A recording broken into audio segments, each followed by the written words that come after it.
Hello everyone, আসসালামু আলাইকুম। কেমন আছেন সবাই? আজ নিয়ে এসেছি আপনাদের জন্য পোস্তর রেসিপি। আলু টমেটো পোস্তর এই রেসিপিটা যদি বানিয়ে ফেলেন গরম ভাতের সাথে কিন্তু একদমই জমে যাবে। তো চলুন দেখে নিই রেসিপিটা। তার জন্য এখানে আমি আলু নিয়েছি। আলুগুলোকে ছোট ছোট পিস করে এভাবে কেটে নিতে হবে।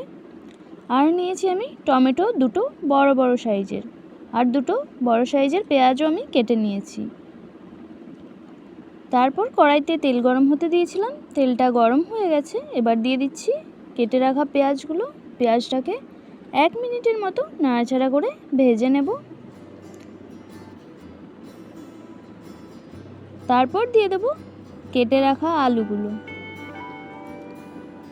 আলুটা দিয়ে পেঁয়াজ আর আলুটাকে 3-4 মিনিট ধরে ভেজে নিতে হবে।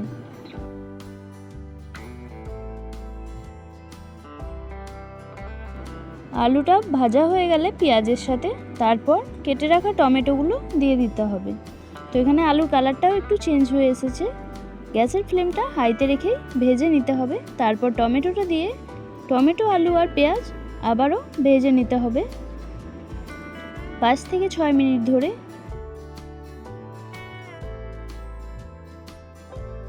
তারপরে দিয়ে দিচ্ছি স্বাদ মতো লবণ। লবণটা চেক করে দেবেন।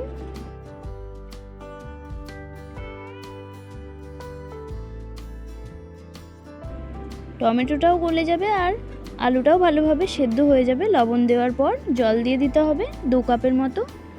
জলটা পরিমাণ অনুযায়ী দেবেন। এখানে লবণটা ভালোভাবে চেক করে নিয়ে তারপরে ভালোভাবে মিশিয়ে নিচ্ছি আমি। দিয়ে ঢেকে দেব 10 থেকে 12 মিনিটের জন্য।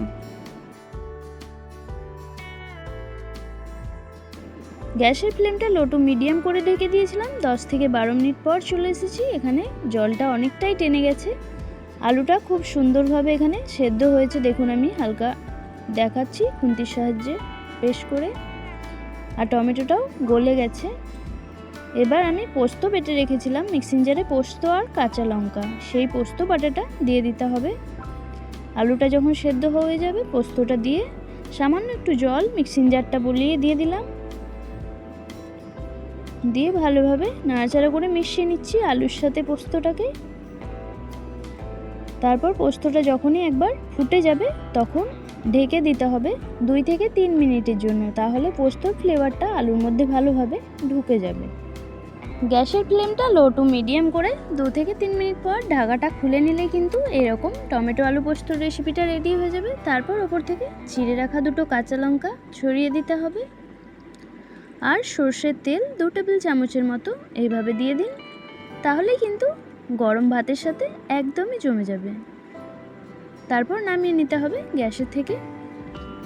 এই রকম রেসিপিটা অবশ্যই একবার বানিয়ে দেখুন, খেতে কিন্তু খুবই ভালো লাগে গরম ভাতের সাথে।